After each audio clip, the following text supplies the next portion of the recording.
Good evening. This is the news on Mirror Now. I'm Kavita Krishnan. Let's take a look at the top headlines at this hour. जो judgement दिया है उसमें conviction 6 लोगों को दिया है, जहां पे 7 लोग एक्यूज थे, उसमें से 6 लोगों को कन्विक्शन किया है, आउट ऑफ विच 5 लोगों को सेक्शन 120 बी यानी कंस्पायरेसी के अंडर कन्विक्शन हुई है और एक को 3-3 टाड़ा के मुताबिक कन्विक्शन हुई है और एक एक्यूज को जो कयूम करके है उसको एक्विट कर दिया है। Justice finally, after 24 long years, the Tada court delivers its verdict in the 1993 Mumbai serial bomb blast case. 6 accused found guilty of several charges including conspiracy. 1 accused, Abdul Qayyum, let off. It's a big win for the prosecution team. Abu Salem convicted for conspiracy and terror activities. Mustafa Dosa found guilty of conspiracy, terror and murder activities. All 7 accused acquitted of the charge of waging war against the nation. Next hearing in the case is scheduled for June the 19th. As the demand for Gorkha land grows stronger, Calcutta High Court steps in, orders the Gorkha Janmukti Morcha to call off their strike, seeks a report from the West Bengal government on the damages sustained in the clashes. TDP MP Divakar Reddy's rampage caught on camera. Reddy vandalized an airport, assaulted and pushed airline staff after arriving late for his flight. 7 airlines blacklist Reddy, put him on the no-fly list.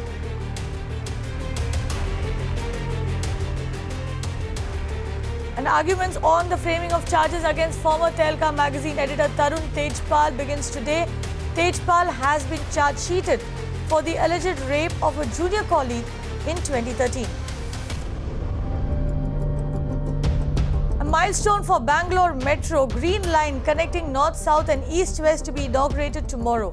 Mirror Now gets you a sneak peek of Asia's largest, the majestic metro station.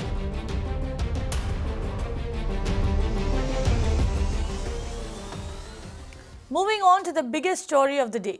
Terrorists Abu Salem and Mustafa Dosa, the key accused in the 1993 Mumbai blast case, along with 3 others, Firoz Khan, Karimullah Khan and Tahir Merchant, have been found guilty of conspiracy and terror activities by a special Tada court.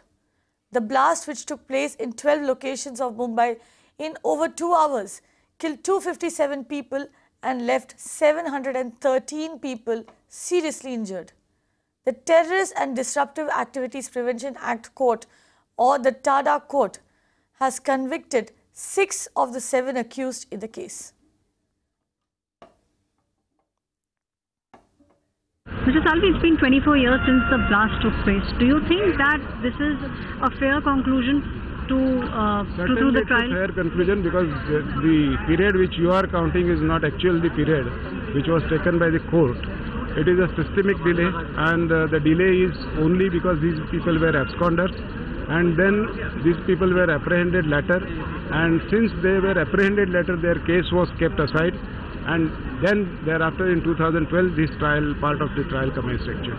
Sir, also there were many petitions that were filed from the side of the accused. So do you think that also slowed the system down? That was the maximum delay which was caused, because of which the appeals which were pending before the Supreme Court, those took a lot of time. Now the quantum, the arguments to decide the quantum will start from Monday. Do you think? Yeah. So what is it that you are expecting from the hearing? Prescribed punishment we would be asking for. In fact, Mirror Now also spoke with former Mumbai Police Commissioner Rakesh Maria, who is also credited with cracking this massive case. Listen into this exclusive conversation. This group of 7 which was there was basically part of the conspiracy.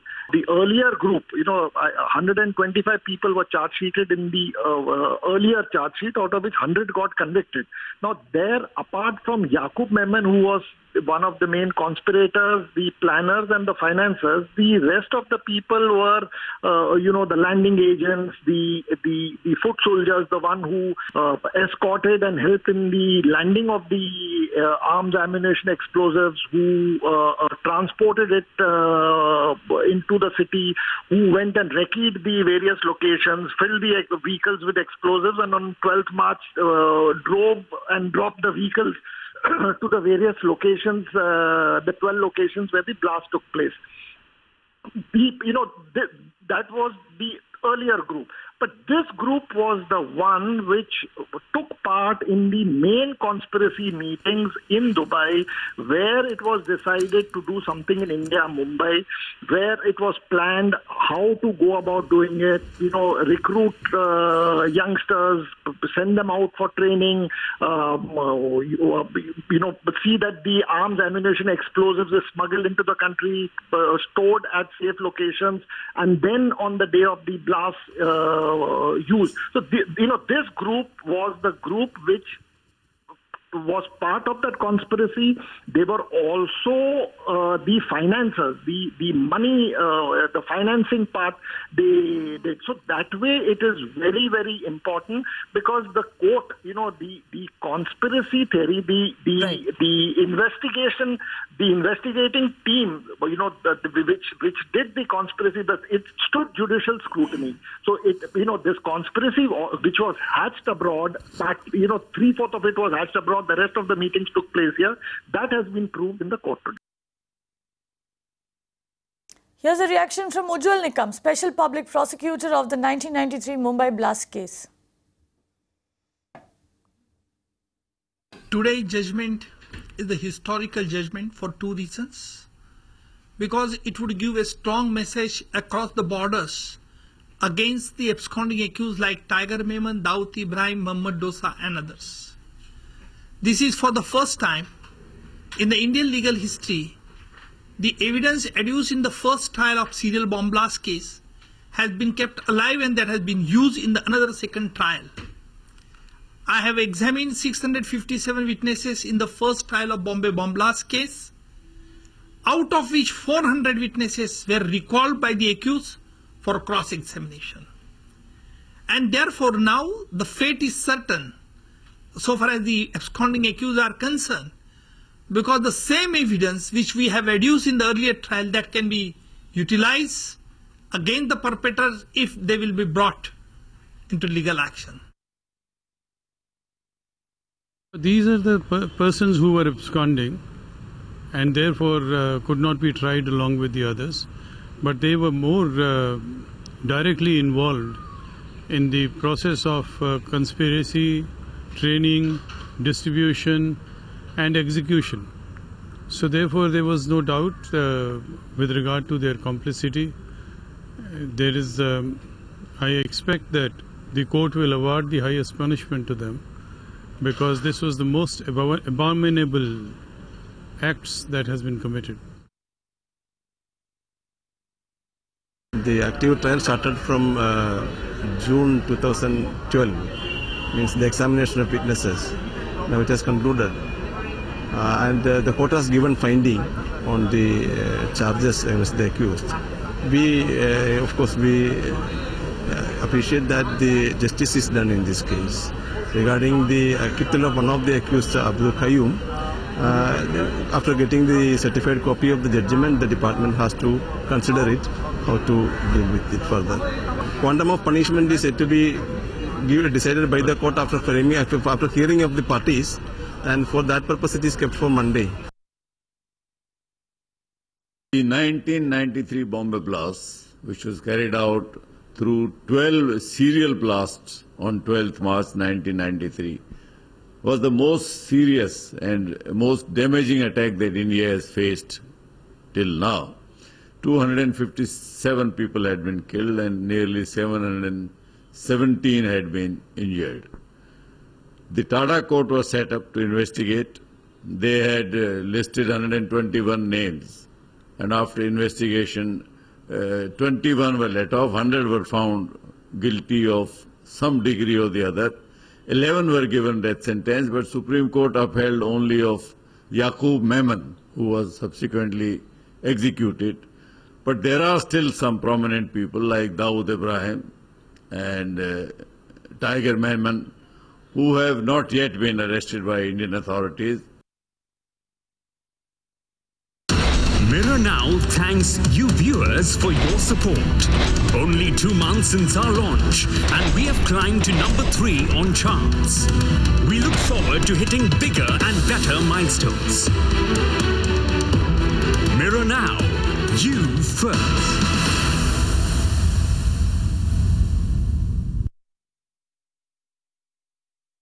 Now, farmers from 14 states and various unions across the country are meeting to demand the implementation of the Swaminathan Committee recommendations.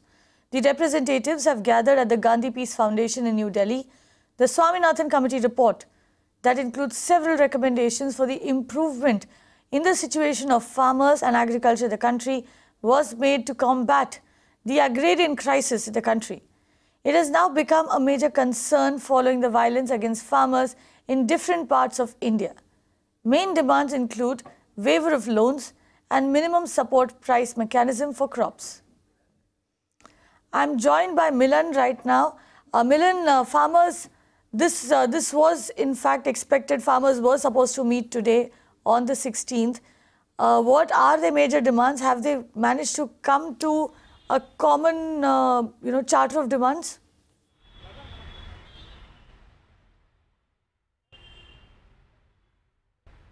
Yes, Kavita, farmers met here in New Delhi in Gandhi Peace Foundation, and after long deliberations, they were able to come to, a point that two major points they will be focusing on. One would be the minimum support price with profit, which the Swaminathan Committee recommends as such, and which has not been implemented, as the farmers allege, not by the UPA government or by the NDA. And even right now, it's been 3 years, the Modi government has been telling them that it will be implemented, but it has not been. And apart from that, they are also asking for the government to waiver the loans that the farmers have on them, and definitely it's been done for farmers in UP and not for other states, which is going to be their two-pronged strategy of demands here. And also what we know right now is the 130 unions have come together to begin a yatra that they will start from July 6th in Mandsaur in Madhya Pradesh, where CRPF killed 6 farmers in open firing, and they will conclude this yatra in Champaran in Bihar on the October 2nd, Kavita. Right, and considering, Milan, that there was such a huge group of farmers essentially represented from across the country, did the government or anybody from the government try to get in touch with the farmers? Did the farmers themselves reach out to the centre?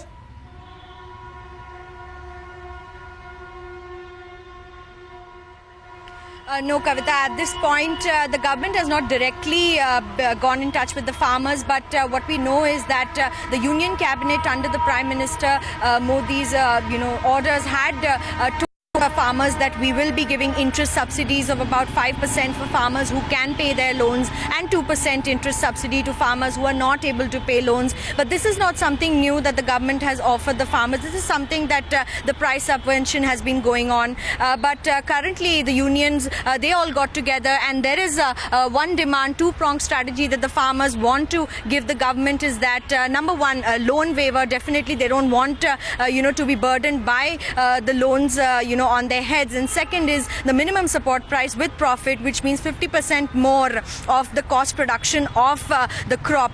This is their current demand, Kavita. Right, Milan, thank you for those details. Farmers over there coming together in the capital from across the country and coming up with two main demands. One, of course, is loan waivers, and the other one is the implementation of a minimum support price mechanism across the country. Let's listen into what some of the farmers who were part of that meeting had to say. You have agitated 41 days at Jantar Mantar for the profitable price and the interlinking of rivers. Till that right of loans, If farmer is above 60 years, they must be given the pension. We don't want any mafia or anything from you, Mr. Modi ji. Just give us the rate, prices. Please give the prices for the farmers. We'll not come and stand in front of you. Fix the prices for each and every commodity. किसान आयोग जो बना 2004 में, जिसका अध्यक्ष थे doctor M S Swaminathan, उस राष्ट्रीय किसान आयोग की रिपोर्ट लागू होनी थी 15 अगस्त 2007 से। हमारी मांग है कि इस रिपोर्ट को उसी तारीख से लागू किया जाए और बैक डेट से हमको जो भी हमारा नुकसान हुआ है उसकी भरपाई के लिए सरकार तैयारी करे। फार्मर सोसाइटी में दिन ब दिन बढ़ोतरी हो रही है और इसलिए हमारी मांग यह है कि अगर किसानों को फिर खलिहान में भेजना है, खेत में काम करने के लिए उसको प्रोत्साहित करना है, तो पहले उसको स्वामीनाथन के तहत जो फार्मूला है वो अपनाना चाहिए और लागत मूल्य से 1.5 गुना समर्थन मूल्य देकर उसकी खेती फायदे में करनी चाहिए और उसके सर पे जो कर्जा है वो कर्जा पूरा समाप्त करके लोड ओवर करके उसको नई जिंदगी जीने के लिए एक परिस्थिति बनानी पड़ेगी। In all these things, Swaminathan has talked about many other things, basic structural changes and all that. But that apart, the thing which is agreed upon, there shouldn't be any. उसको लागू करने में कोई ये नहीं है और उससे कुछ नहीं हुआ ये होगा। ये है कि खाली उसको लागू करके एमएसपी डिक्लेयर करना पर्याप्त नहीं है। एमएसपी लेकिन वो खरीद होनी चाहिए। अब के साल हमारे यहाँ महाराष्ट्र में और जगह और अभी मंदसौर में भी जो हो रहा है, किसान की उपज का जो मूल्य आपने घोषित किया था उसमें खरीद नहीं रहे, डिस्ट्रेस सेल हो रहे हैं। तो I think this is adding to the tragedy. Now, the Calcutta High Court has asked the Gorkha Janmukti Morcha to call off its bandh, calling it unconstitutional and illegal. The High Court has also asked the West Bengal government to submit a report about the damages caused by the activists within 2 weeks. But as of now, the strike hasn't been called off yet. Tamal joins us on the phone line from the heart of all that action. Right, and this, in fact, these are footage. This is footage coming in from Darjeeling. This is a protest movement that has been on for the last 1 week, almost more than a week, in fact, where right, and they are demanding for the demand for a separate Gorkha land. Let's listen in to what some of the tourists who are stuck in Darjeeling have to say. Actually हम लोग परसों आया था, 13 तारीख में आया था, ठीक है। उसके बाद कल तो अचानक बंद हो गया, गाड़ी नहीं मिल रहा है जाने के टाइम में। आज सुबह 4 बजे से इधर खड़ा है, कोई गाड़ी नहीं है। 3 बजे से बैठा हुआ यहाँ पर, 3 बजे से कल शाम में 4 बजे से इंतजार करा, 6 बजे तक नहीं मिला गाड़ी। अभी 3 बजे से बैठा हुआ है हम लोग। आज पेट में चूहा कूद रहा है, खाने के लिए कुछ भी नहीं है। क्या करेंगे रह के, कुछ फायदा नहीं है, जाएंगे कैसे कोई पता ही नहीं है। मुसीबत तो है, इधर जाने के लिए कोई व्हीकल्स नहीं है, पुलिस का असिस्टेंट भी नहीं मिल रहा हम लोग का, इसीलिए तो हमको बंद है सब कुछ। वो लोग बोले डर लगते है इधर का आदमी के लोग, हम लोग जाना चाहता है अभी।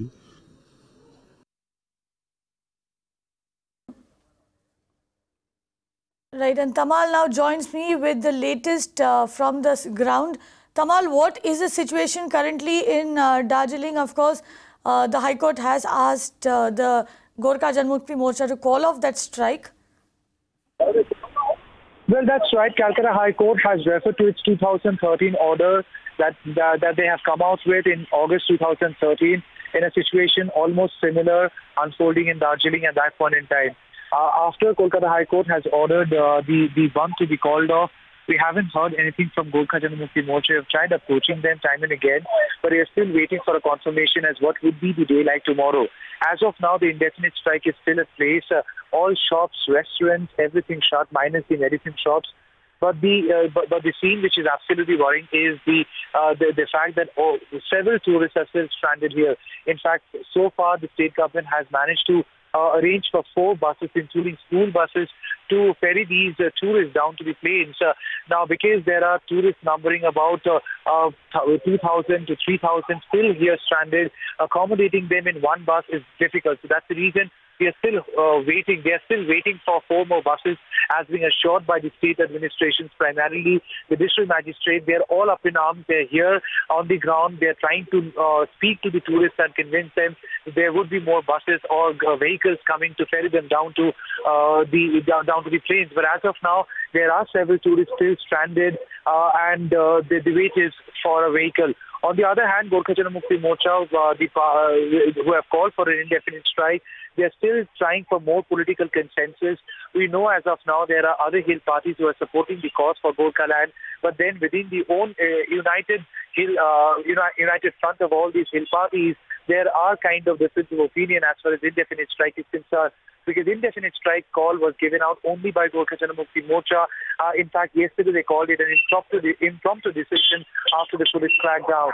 So we have to now wait and see whether all the hill parties who have united for the cause of Gorkhaland will support this indefinite strike called by Gorkha Janamukti Morcha. It is a fact that normal life has been totally paralyzed, and the biggest inconvenience the people are suffering are people from outside Darjeeling who have come here for vacation.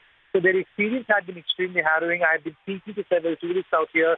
They had long plans of staying here, but they're now going back.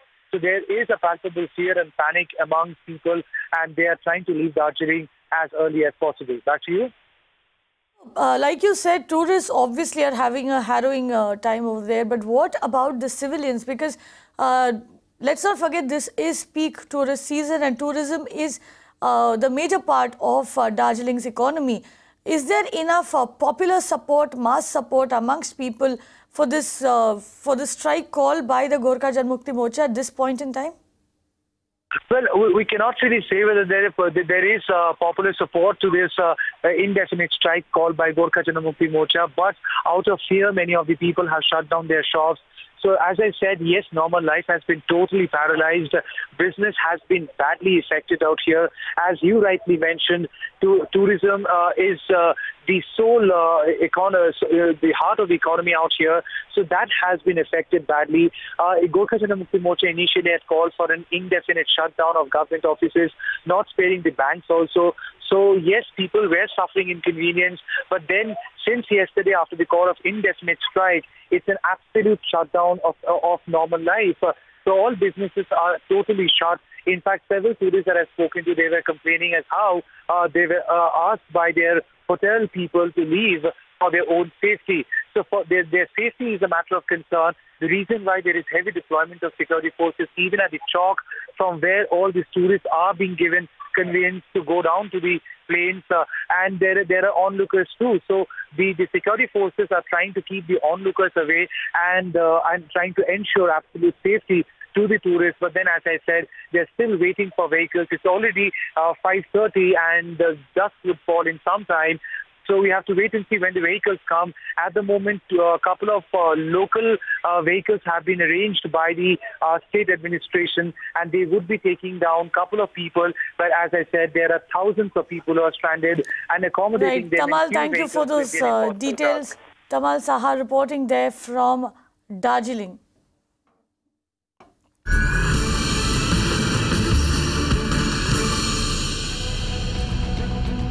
On to some breaking news now. Arnab Kumar steps down as the CEO of the Viral Fever Videos, or popularly known as TVF. Kumar had been accused of harassment by multiple women and is booked on charges of molestation in April. Dhaval Hussain, we understand, has been appointed the new TVF CEO. In April, of course, Arnab Kumar was granted interim relief from arrest by the Dindoshi Sessions Court in Mumbai. A case had been lodged against him at a police station in Andheri East. Right, and that's breaking news that we are getting for you over here. Arnab Kumar has resigned as the TVF CEO. Dhaval Hussain will take over. Arnab Kumar, of course, was under a cloud after several women alleged that he sexually harassed them during the course of work.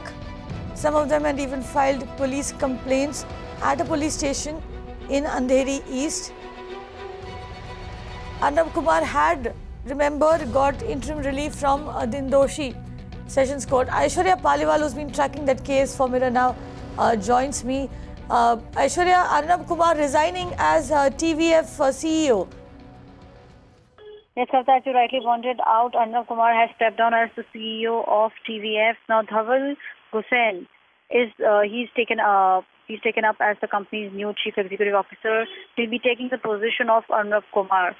Now, in the past, we have seen how Kumar was accused of harassment by multiple women, and he was booked on charges of molestation in April.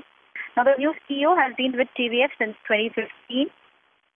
And he's all set to take up the post. Also, an interesting thing that has happened is that Arnab Kumar on his Facebook page has written a lengthy post in which he's saying that the company has made grave mistakes.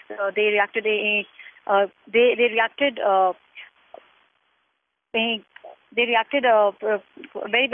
He's saying that the official response from the company was not great, and no amount of apologies can undo the mistakes that they have made. And he said that because of all those things which have happened in the past, he's thought of stepping down. Right, Aishwarya, if you could just take us through what you just told us, just take us through that again. Did Arnab Kumar actually say that no amount of apologies can make up for what happened in his Facebook post? Because the official response from TVF initially, when the first post had come out from an anonymous person, when she said that, she used to work with TVF, and there were multiple occasions when she was being harassed by Arnab Kumar. The first official response from TVF was that they had dismissed all the allegations made by this woman, and they had said that they are baseless. Now, when we look at that, and when we look at the post which Arnab has put out, then he categorically says that we made a grave mistake. In the first official response, no amount of apologies can undo the mistake. He's saying, I would again like to apologize from the bottom of my heart by letting all of you down. Right, but of course he still is the co-founder of the company. He does hold a very important position in the company still. Is there any chance, what are you hearing, picking up from the company, is there any chance that he would resign from the board as well? At the moment, definitely no such talks of him resigning from the board. But yes, definitely from the post of CEO, he has stepped down. And Dhaval Hussain has taken up as the new CEO.